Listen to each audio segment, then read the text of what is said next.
ukawa unatumia vizuri, huko ndio kushukuru. Kwa hivyo ashukuru bilisan, ukawa utashukuru kwa kutumia ulimi, ama ukashukuru kwa kutumia ile neema vizuri, zote ni zinahesabiwa ni katika shukuru. Lakini yatakiwa tupate zote mbili. Isiwe sisi tutakuwa ni wenye kushukuru kwa ulimi tu kisha hatushukuru kwa kutumia vizuri ile neema Mwenyezi Mungu Subhanahu wa Ta'ala. Kwa hivyo ndio watakumbushana kila Ijumaa kwamba lazima tuwe tutashukuru neema ya Mwenyezi Mungu Subhanahu wa Ta'ala ili ziwe ni zenye kuzidi. Mlango wa kuzidishiwa neema umefungamana na wewe mwenyewe ile neema kuishukuru. Tukiingia katika hotuba, kuna wakati tulieleza mambo yanayohusiana na jirani, ikiwa tumefika nukta ya tatu. Maana tukawa tumeeleza ile ya kwanza katika hadithi ya Mtume ilipokuja hakul jari, katika kuhesabu idadi za namba ya haki za jirani. Mtume katika hadithi yake akawa ameeleza ya kwanza, inistaana bika aintahu. Kisha tukatumeeleza ile ya pili ambayo ilikuwa asema wa inistaqradaka aqradtahu. Kisha tukawalea tazungumzia ya tatu, wa iniftakhara juta alayhi, katika hadithi ya Mtume sallallahu alaihi wasallam ambao kwamba alihesabu zile haki za jirani kwa jirani mwingine. Alitaja mambo fulani katika hii hadithi, akataja idadi ya haki ambazo kwamba yatakiwa jirani Muislamu kuwa hatazichunga zile haki kwa jirani mwenzake. Na wanazuoni wenye kueleza masuala yanayohusiana na ujirani mwema, kwa sababu ujirani mwema ni kitu ambacho kwamba chatakiwa sana katika Uislamu, na ujirani mzuri ni katika jambo ambalo kwamba Uislamu umehusia sana na sheria ya Kiislamu imehusia sana.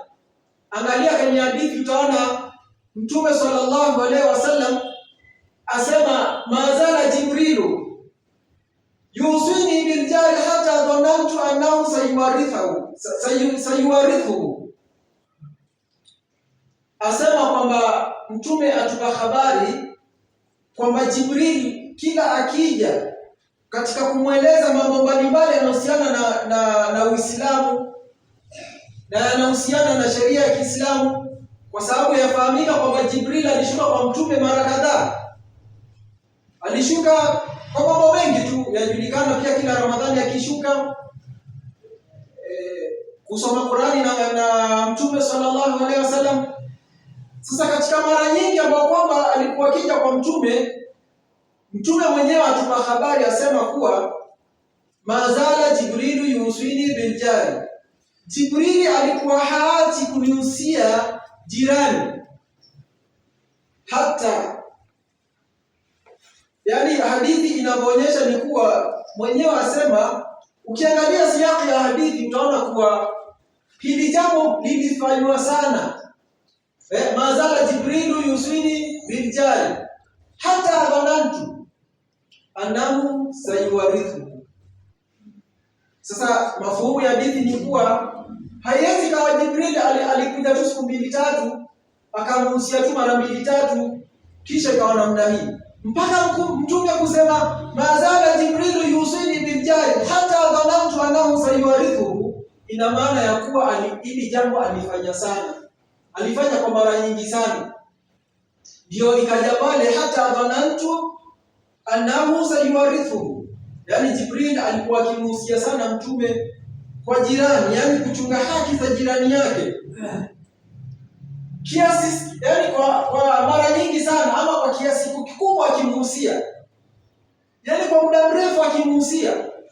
Hata huko kumhusia Jibril Mtume kukawa ni kwa kiwango kikubwa, ndio Mtume ndio akadhania kuwa mbona Jibril yahusia sana jirani, ndio akadhania hata dhanantu anni sayuwarithu, yani yaj'al lahu nasiban fi mali jarihi, kama wanazuoni walivyofanya tahriki hiyo hadithi. Yaani hakadhania kwamba Jibril atafanyaje? Jibril ataleta fungu, yani ataweka katika sheria kuwa jirani atakuwa ana uwezo wa kurithi mali ya jirani yake, kama vile ikitokea kwamba kuna urithi, mali yagawanywa, kuna wale katika ilmu al-faradhi imeelezwa kwamba wana haki ya kupata ile mali. Sasa mpaka ikawa Jibril anahusia sana, mpaka mtume yaona kwamba katika mafungu ambayo kwamba mtu yafaa kugawanywa katika mali, katika wale jamaa za ule mtu ambaye kwamba amefariki na mali yake ikawa itagawanywa, kuna mafungu mbalimbali sitaki kuzungumza, lakini mtume akawa mpaka kadhani kwamba kuna fungu pia la jirani litaongezwa katika ile sheria inahusiana na mambo kuhusiana na kurithi. Hii hapa tusoma nini? Tusoma ya kuwa mpaka Jibril ahusie sana namna hii, amuhusie mtume, ina maana kwamba ujirani katika Uislamu ni kitu ambacho kwamba chatakiwa, ujirani mwema ni kitu ambacho katika Uislamu chatakiwa kudumishwa sana.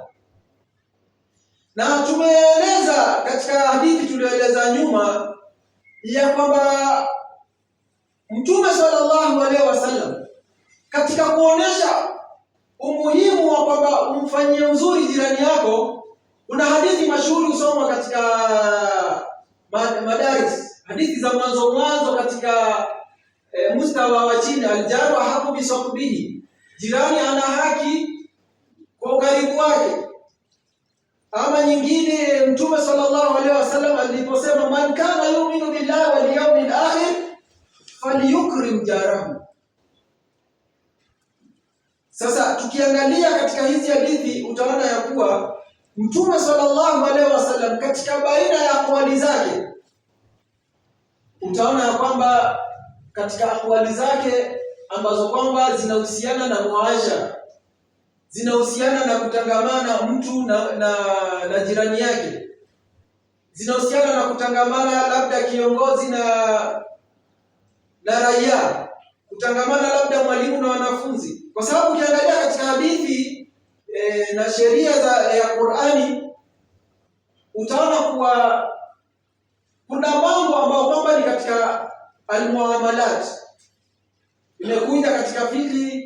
Kuna milango ambayo kwamba sana yazungumzia yule muamala wa mke na mwanaume, mfano na mume wake wa halali, mfano muamala katika mambo mengineo. Sasa katika muamala pia katika hadithi ambazo kwamba tumezisoma ni muamala wa jirani, kuwa na muamala mzuri na jirani mwenzake katika Uislamu. Na hapa wanazuoni wameeleza ya kuwa si lazima ule jirani yako awe ni wa dini yako. Yaani kwa mfano kama wewe ni Muislamu, haiwi ni sharti kwamba ule jirani yako awe ni Muislamu ndio umfanyie wema. Uislamu, sheria ya Kiislamu inachunga haki za watu wote. Sheria ya Kiislamu inachunga haki ya wewe Muislamu na inachunga haki ya hata yule ambao kwamba si Muislamu, asiwe ni mwenye kufanyaje, asiwe ni mwenye kumkosea kwa sababu labda ya dini yake, au kamnyima haki yake kwa sababu ya dini, ya kuwa yeye si katika dini. Ukaasi mtu kwa hausi Muislamu bwana, mimi mdhulumu ama nisimdhulumu, haina neno. Hapana, haki ya Kiislamu, sheria ya Kiislamu imechunga haki za Waislamu na tena imeenda kuchunga haki za nini? Haki za wale ambao kwamba pia si Waislamu. Sasa katika hadithi ambao kwamba nilikuwa nimeanza kueleza katika mambo yanayohusiana na haki za jirani, katika hii hadithi Mtume sallallahu alaihi wasallam alitaja mambo takriban 10 ambayo kwamba mambo yale alieleza kuwa ndiyo katika haki za jirani Muislamu kumfanyia jirani mwenzake, awe ni jirani ambao kwamba si Muislamu ama awe ni Muislamu mwenzake. Sasa ni kama nimeeleza katika siku za nyuma, ya kwanza ya pili inista'ana bihi a'intahu, nikawa nimeeleza ile wa inistaqradaka aqradtahu, kisha tukawa katika ya tatu. Katika jambo la tatu katika hii hadithi mambo 11 mtume alioeleza. Sasa tukiendelea nayo katika yale mambo ambayo kwamba yako ndani yake, tunaona kwamba jambo la tatu mtume ambao kwamba alihimiza akasema ya kwamba wa iniftakara, Katika haki ya tatu, wa iniftakara, akiwa yule jirani yako atakuwa ni mwenye kuhitajia chochote kwako wewe ambao ni jirani yake, Mtume atufundisha nini? Asema juta alayhi. Ikiwa wewe kuna jirani na akawa ahitajia kitu, mfano ana haja ya kitu, basi wewe mwenyewe lazima uwe utamsaidia katika mpe kile kitu ambacho kwamba anataka, kwa sababu huambiwa kwamba jirani ana haki, kwa sababu ndiye mtu wa kwanza ambao kwamba utakimbilia kabla ya yule mtu ambaye kwamba yuko mbali. Sasa ishi na jirani vizuri, kwa sababu in case of anything, ikiwa kumetokea matatizo yoyote, mtu wa kwanza kukusaidia itakuwa ni yule mtu aliyoko karibu katika ploti, labda yule mtu ambao kwamba ni jirani, hata kama si katika ploti, lakini nyumba yako iko karibu na nyumba yake, yule ndio mtu wa kusaidia wa kwanza. Watu wasiwe naenda kudharau jirani, hapana. Kuna leo kisha kuna kesho. Wakati mwingine utokea ghafla ikawa labda umeshikwa ni maradhi usiku. Sasa kabla hata hujafika hospitali ukatibiwa, nani wa kukubeba wewe kuanzia katika nyumba mpaka kutafuta taksi mpaka kupelekwa katika hospitali? Ni yule jirani ambao kwamba yuko karibu na wewe. Sasa lazima utachunga sana, kwa sababu ili ikija ikitokea jambo, kuna tatizo lolote, wewe itakuwa ni rahisi kusaidika, kwa sababu yule mtu ameona wema ambao kwamba umekuwa nao. Sasa ndio Mtume akatufundisha akasema, wa iniftakara, akiwa yule jirani atakuwa amehitajia kitu na ukawa una uwezo wa kumsaidia, basi Mtume asema mbele juta alayhi. Kisha katika ya nne, Mtume sallallahu alaihi wasallam katika haki ya nne, tukienda kwa haraka, asema wa in aswabahu khairun hana'ata bihi, ikiwa jirani yako atakuwa amepatikana ni jambo lolote ambalo kwamba ni la kheri, jambo lolote ambalo kwamba ni la manufaa, basi ni haki yako wewe kufanyaje? Kuwa utampongeza katika ile haki. Usiwe katika mahasidi, yani isiwe kuwa wewe hupendi kuona jirani yako akiwa amepata kitu. Hapana, mtu ni jirani yako, mmekaa naye miaka kadhaa ama siku kadhaa ama wiki kadhaa ama kwa muda mrefu wote utakaokuwa, ni haki yako, ni haki yake kwako wewe, wakati atakuwa amepata jambo lolote la kheri, wewe niwe utampongeza. Labda ni jirani yako, lakini ni mwanafunzi katika university, amekuja amefaulu katika mtihani, lazima mpatie pongezi. Ama ni jirani yako lakini amejaliwa amepata mtoto, mpatie pongezi. Ama ni jirani yako alikuwa hana kazi akapata kazi, patia pongezi. Jirani yako alikuwa mgonjwa kisha akafanyaje? Mungu akamrudishia afya yake, mpatie pongezi. Iwe ni jirani yako kwa jambo lolote. Mtoto wake amefaulu katika madrasa, mtoto wake amefaulu katika university ama mahali popote, basi itakuwa lazima uwe utampongeza. Ni ngumu katika maisha ya sasa, watu hawataki kupongeza mtu anakuwa na ngoja kabisa, yani wewe upatikane ni jambo baya ndio apate kusema. Hii sisi katika Uislamu lazima uwe ni utafurahia yale maendeleo, furahia yale mambo ambayo kwamba mwenzako amepata, kwa sababu akiwa amefungukiwa katika mambo yake, akiwa mambo yake yamemwendea sawa, huenda ikawa ni sababu ya wewe pia kusaidika katika njia moja ama njia nyingine. Sasa ikiwa unafurahia kwamba yeye hakupata jambo fulani la kheri, sasa utakuwa na faida gani ambayo kwamba wewe waingiza katika maisha? Sasa Mtume katika hii hadithi na katika kuonesha muamala mzuri wa jirani na jirani yake, akasema kwamba ikiwa amepata la kheri, mpongeze. Katika kwenda mbele katika hii hadithi, Mtume sallallahu alaihi wasallam akasema kinyume cha hii. Sasa hapa anaambia kwamba akipata wa inasabahu khairun hanata bihi. Kisha mbele ya hadithi katika haki nyingine, Mtume sallallahu alaihi wasallam asema kwamba wa in aswabahu musibatun, ikiwa atakuwa amepatikana na msiba, wa in asabatu musibatun azaitahu,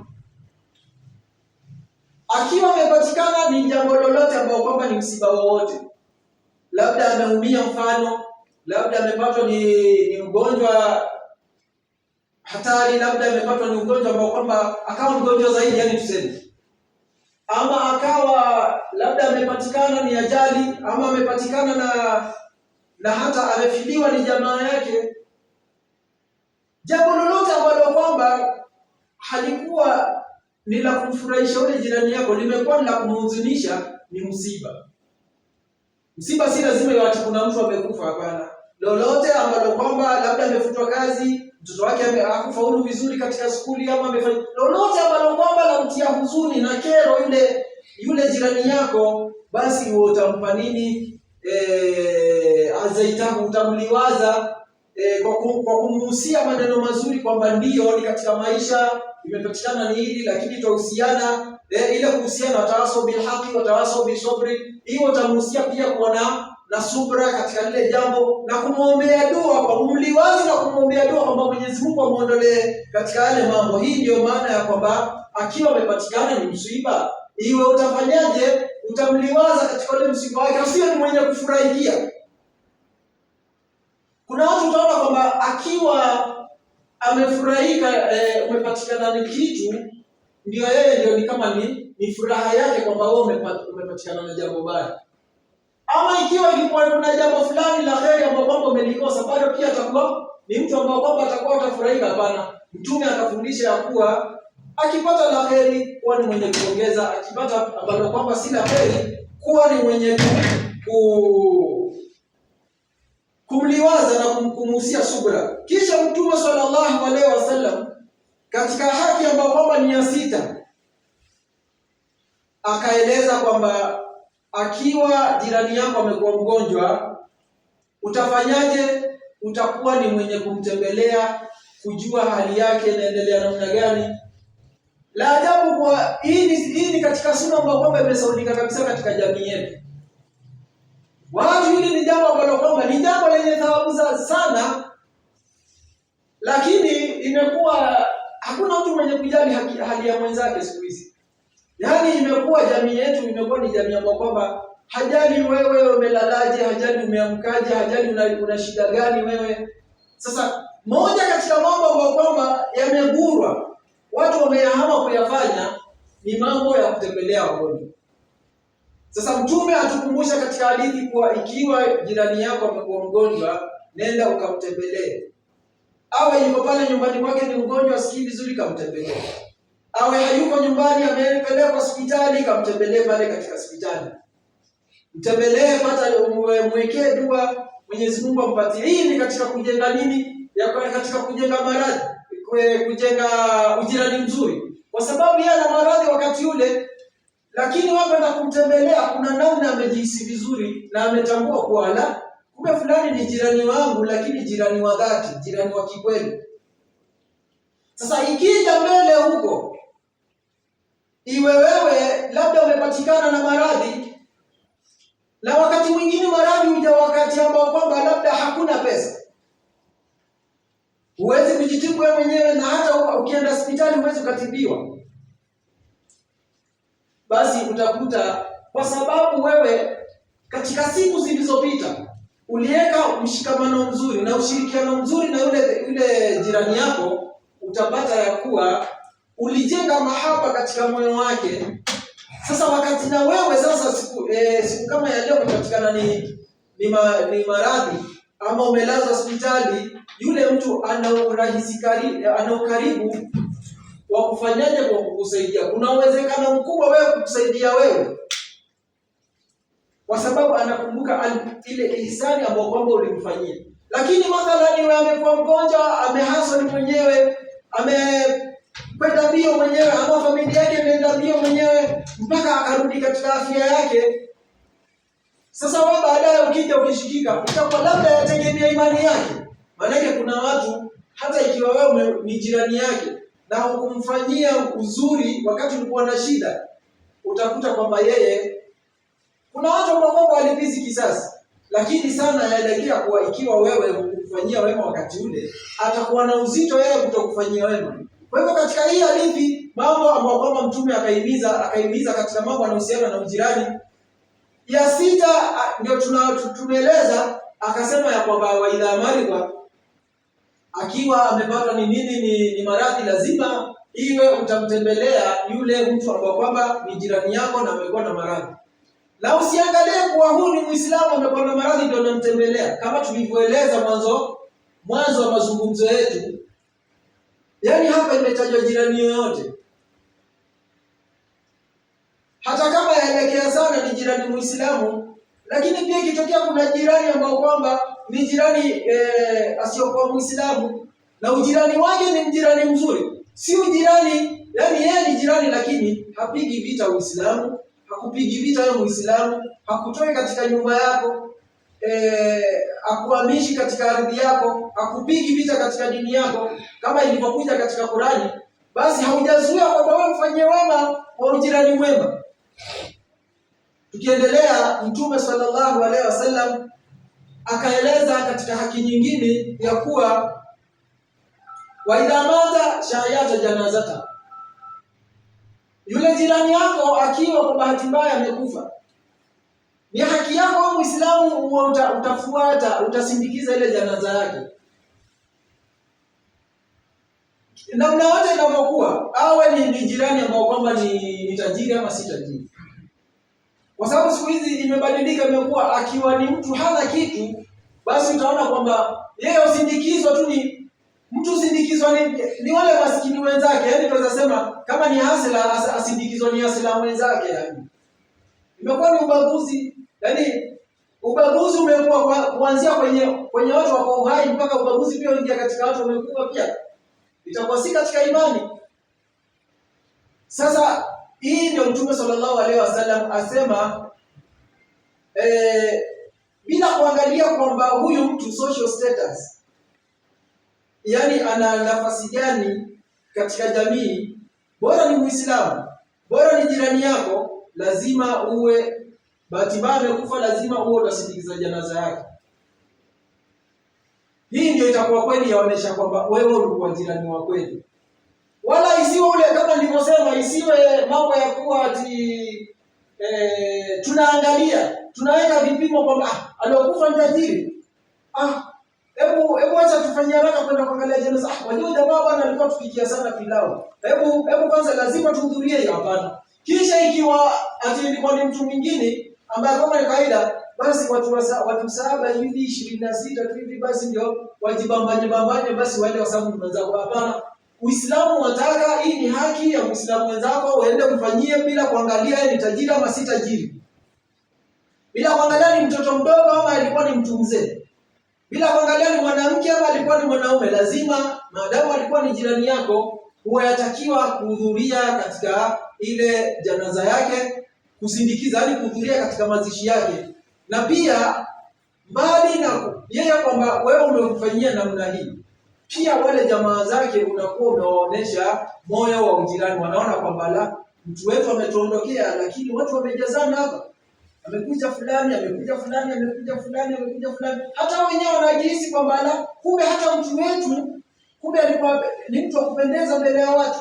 Watu walikuwa na mahaba na yeye, lakini sasa akiwa amekufa, ampiga watu wawili pale tena kwa kupigiana simu, uko wapi? Basi ndio kuna hivi. Pia yatakiwa iwe wewe utamfanyia haki wenzako katika hali kama hii.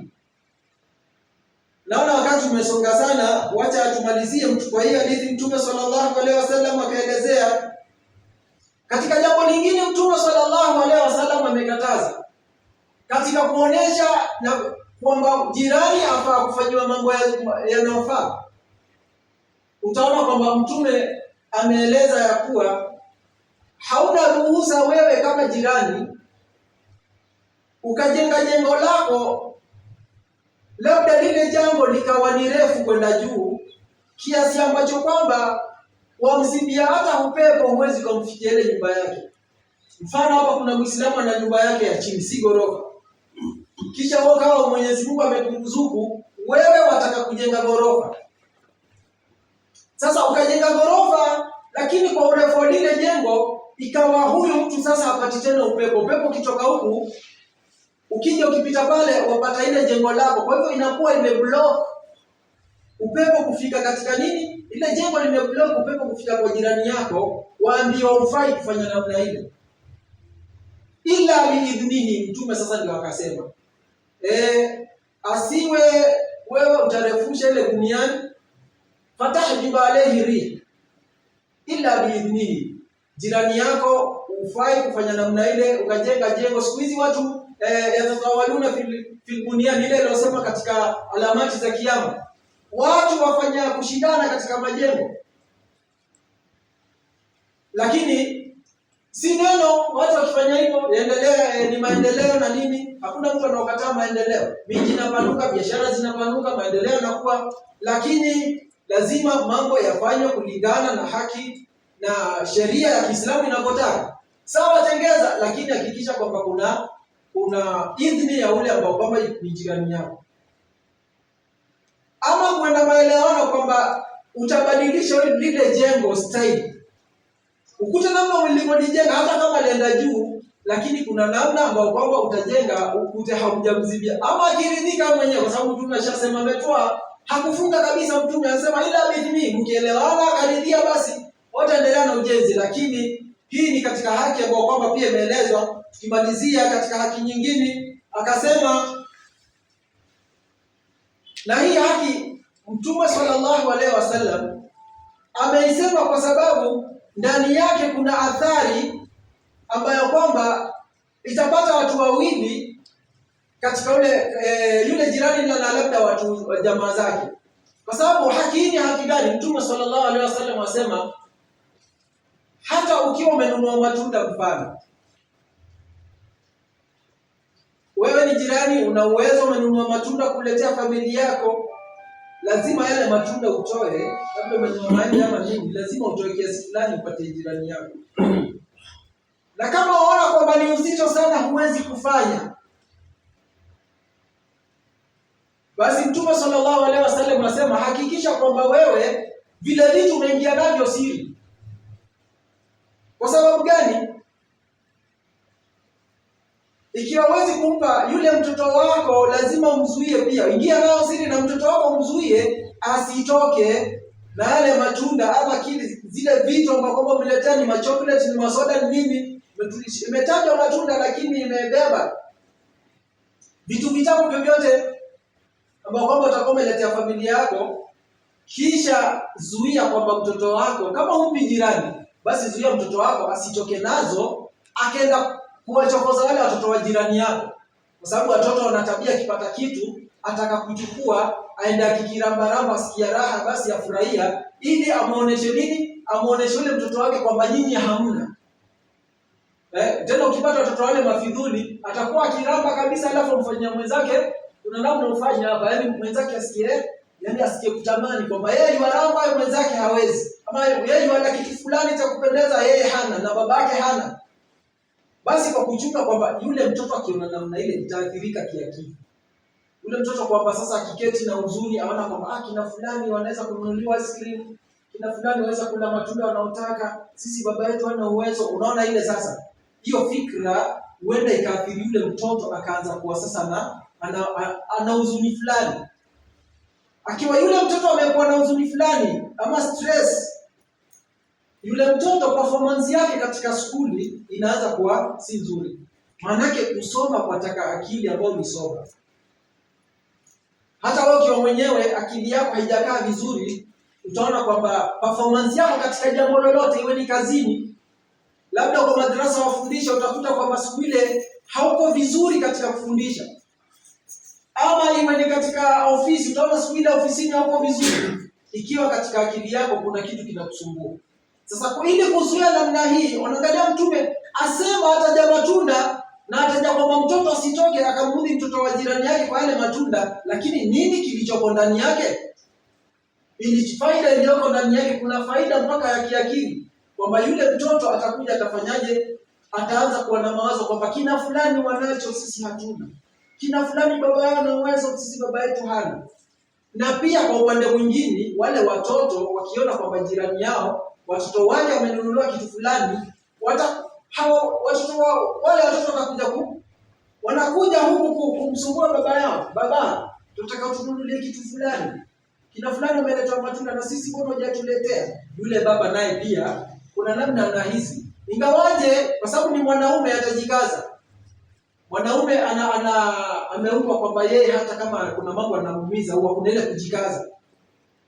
Lakini hata kama atajikaza utaona yule baba kwenye moyo wake kutakuwa kuna masikitiko fulani ambao kwamba atayapata kwamba hana uwezo, ile familia iko na ile na nini. Lakini kwa ufupi ni kwamba wewe kama kitu waweza kumpa jirani yako mpe. Lakini kama hutampa basi usitangaze, usionyeshe kwamba ile kupost kuonesha. Siku hizi kuna mpaka selfie, sijui kwa selfie ama ni nini. Mtu sijui yuko hotelini sijui na chips zake na nini kuna selfie anaonyesha. Mtu sijui akifanyaje sijui ana sambusa zake za msungua sijui ana selfie anapiga. Mtu sijui siku hizi mpaka hata ati mtu ameoga amemaliza kitoka pale ajifuta na tawe ati pia ni selfie. Sasa umeingia kuoga ni selfie ya nini? Yaani imekuwa kuna ile kutangaza ile kuonesha mambo asiyokuwa na nini. Na angalia tofauti hata ya mitandao. Tofauti na Afrika na tofauti ya mitandao uzunguni. Utaona uzunguni kule wanajali sana hata kama ni mambo na TikTok na nini, wanajali sana kitu kinaitwa hivi. Waangalia TikTok ya huku na waangalia TikTok ya Mjapani ama Mchina. Utapata Mjapani labda ameweka video zake zaonesha watu ujuzi wa kupaka rangi. Ama kama wewe ni mchoraji utaona Mjapani kwamba yuonesha fani ya kuchora. Ama kama wewe ni mechanics, mambo na mechanics, utaona kwamba yake yaonesha nini? Yaani wanatoa video za kufundisha watu, za kuelimisha. Lakini sisi imekuwa tena baadhi imekuwa hata kuna baadhi yetu ambao ni Waislamu lakini unakuta kwamba hata ile kitu anatoa katika vyombo vya mitandao hii mambo ya social media ni kitu kwamba hakiongezi na manufaa. Toa darasa katika mitandao watu wanufaike. Chukua una uwezo wa kufundisha somo fulani. Weka kwenye mitandao channel yako ufundisha somo watu wanufaike. Hata kama mtu ana uwezo wa kwenda madrasa ya boarding lakini akiangalia zile channel akifuata akifollow na unaona fundisha basi itakuwa kuna manufaa. Sasa tumesema hapa maneno yote tukizungumzia kwamba jirani waweza kumpa mtoto. Umekuja na kitu zuia. Kama huwezi kutoa zuia, mtoto wako asiende kumchokoza mtoto mwingine kule akaleta ile mafikira mengi kwa yule mtoto na wazazi wake. Tukimalizia mwisho katika haya maelezo Mtume sallallahu alaihi wasallam akasema kwamba hata unapokuwa unapika, ikiwa wewe utakuwa unapika unakaanga vizuri na nini, hakikisha kwamba yule jirani yako amefanyaje, amepata kitu katika kile ambacho kwamba unakaanga. Na ndio ikaja pale katika hadithi Mtume sallallahu alaihi wasallam, katika hadithi ambayo kwamba nimetaja mwanzo, utaona kwamba Mtume sallallahu alaihi wasallam alisema man kana yu'minu billahi wal yawmil akhir falyukrim jarahu, ambaye kwamba yuamini Mwenyezi Mungu na anaamini siku ya kiyama,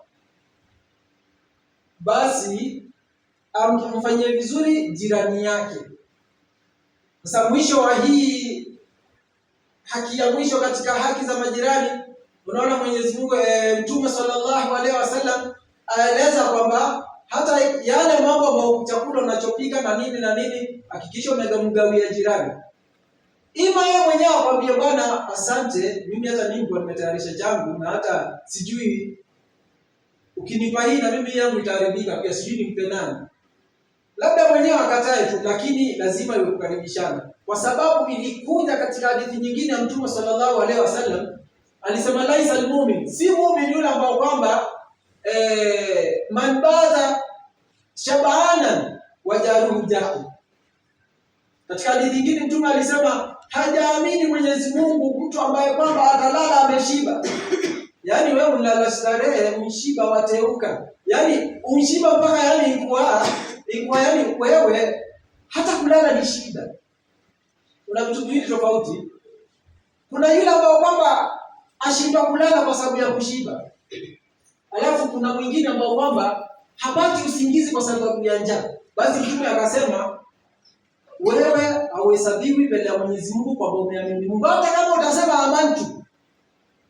Hata kama kama utasema amantu, maadamu wewe unalala umeshiba na unajua kuna jirani hana uwezo, na wewe umelala umeshiba na yeye amelala njaa, basi wewe Mwenyezi Mungu amekuandikia kwamba bado hujamwamini Mwenyezi Mungu. Ingekuwa umemwamini Mwenyezi Mungu kikweli, ungetaka kujua jirani yako afanya nini.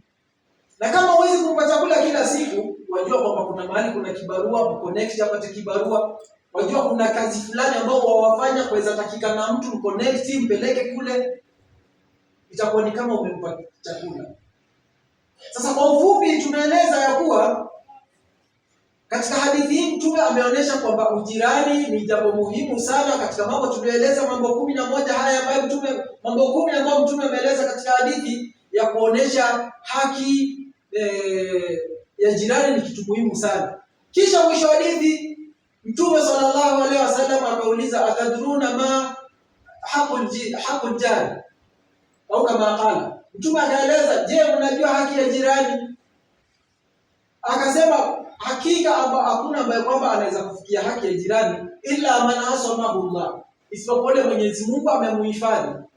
Lakini usiseme hivyo, yani yule ambaye kwamba Mwenyezi Mungu amemuhifadhi na upotevu, akawa kwamba akumbuki Mwenyezi Mungu, akumbuki jirani. Maana yake katika kukumbuka jirani yako kwanza umekumbuka Mungu. Haya mambo usiseme. Hata unaposikia dhikri, watu wakisema mfano wala dhikrullahi akbar, maelezo ya dhikri ni maelezo makubwa, lakini wanazuoni wanaeleza moja katika kuonesha kwamba wewe umemkumbuka Mwenyezi Mungu Subhanahu wa Ta'ala ni kumfanyia mwenzako lile ambalo kwamba ni zuri mpaka yeye akafurahi. Ndio ilipokuja pale katika suratul Insan, wa yut'imuna ta'ama ala hubbihi miskinan wa yatiman wa asira.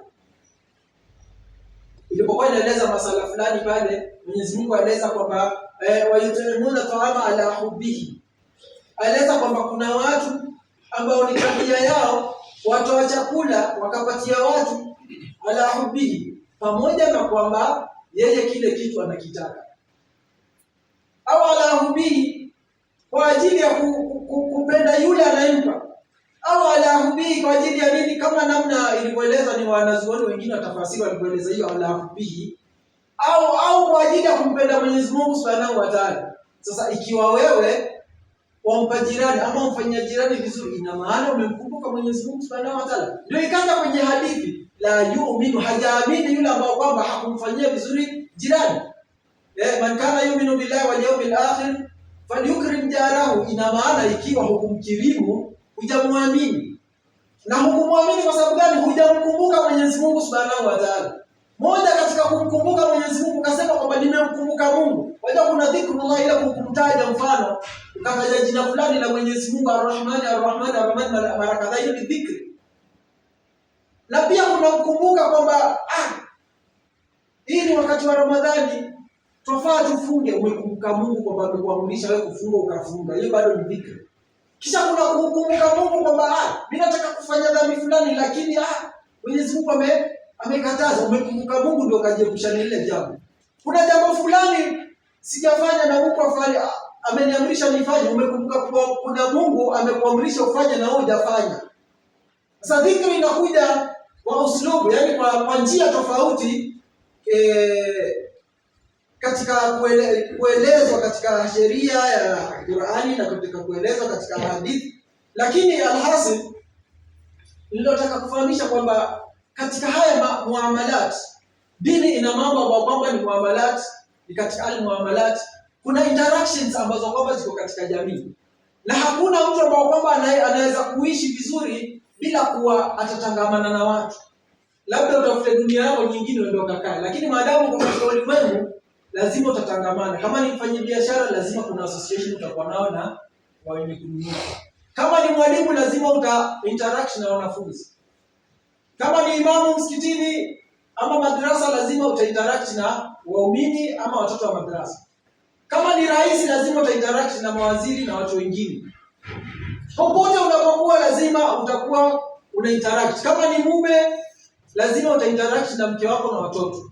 Kama ni mke uliolewa, lazima utainteract na nini? Na mume wako na watoto. Kama wewe ni mtoto, kuna interaction ya mume wako ama mke wako kama umeona watoto wako, na bado kuna interaction ya mtoto kwa wazazi wake. Na ukiangalia hizi zote takriban utakuta kila moja kuna dalili ambazo kwamba zinaonyesha ikiwa muamala wako ni muamala na mtu fulani, sheria gani, mambo gani katika sheria yanakutakiwa wewe ufanye ili umetimiza haki ya kule kutangamana na ule mtu. Na mojawapo katika hayo matangamano ni matangamano ya jirani yako na wewe mwenyewe na jirani yako. Ndio tukawa tumeeleza leo kidogo, tukagusia hii mada. Ilikuwa ni mada ya labda darasa muda wa kutosha, ndio tutaeleza ile kueleza kwa undani kwamba ujirani yatakiwa namna gani, lakini nao muda nao umekuwa ni kidogo, ndio tumeona tutabado tueleze kwa ufupi ili watu wapate kutambua na kujifunza katika yale tulieleza. Kwa haya machache, Mwenyezi Mungu atujalie min alladhina yastami'una alqawla fayattabi'una ahsana. Rabbana atina fid dunya hasanatan wa fil akhirati hasanatan wa qina adhaban nar. Rabbana taqabbal minna innaka antas sami'ul alim wa tub 'alaina ya maulana innaka antat tawwabur rahim. ربنا تقبل صلاتنا وقيامنا وركوعنا وسجودنا وتوبتنا يا إله الأولين والآخرين برحمتك يا أرحم الراحمين. وصلي وسلم على سيدنا محمد وعلى آله وصحبه أجمعين والحمد لله رب العالمين.